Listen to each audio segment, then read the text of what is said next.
It was totally heartbreaking for us Filipino media members here in Macau covering the Asia League's The Terrific 12 when our very own iECO Green Warriors got booted out from the tourney after going 0 for 2 in the group stage. So when the league's organizers put up a media showcase right after the semifinals on Saturday night, we just enjoyed ourselves. For us, that was like our stress reliever from the business we're having here in Macau.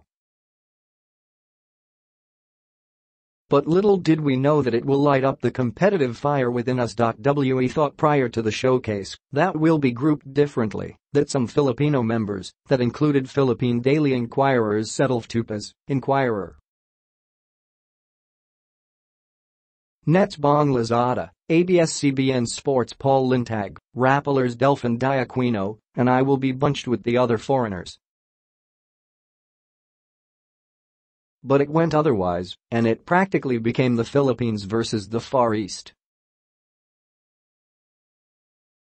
Just like what we usually do in our hoop runs every Monday night at the Rizal Memorial Coliseum, we approached the game with a just enjoy it mentality.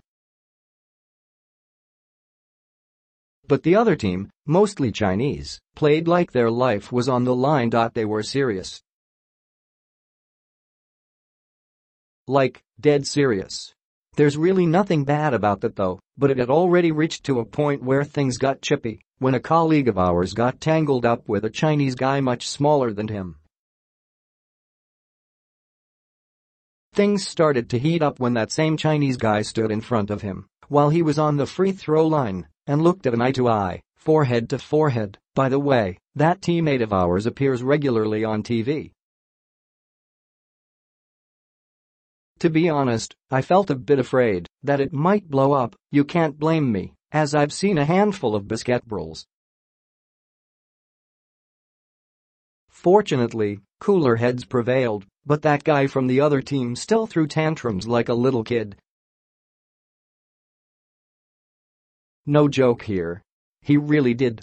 One instance was when he swung his arm on his teammates when they were trying to calm him down, or in Filipino, hinawi.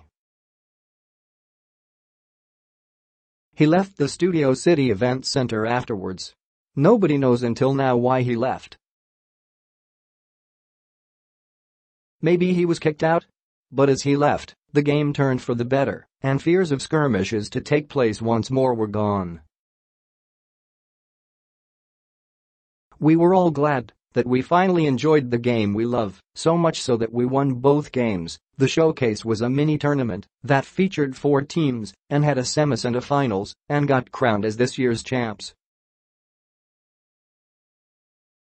And as for the other side, though they were just 1 3-pointer away from sending the championship bout into an overtime, they were all satisfied, still, as they were all able to play and have some diversion from their busy sched.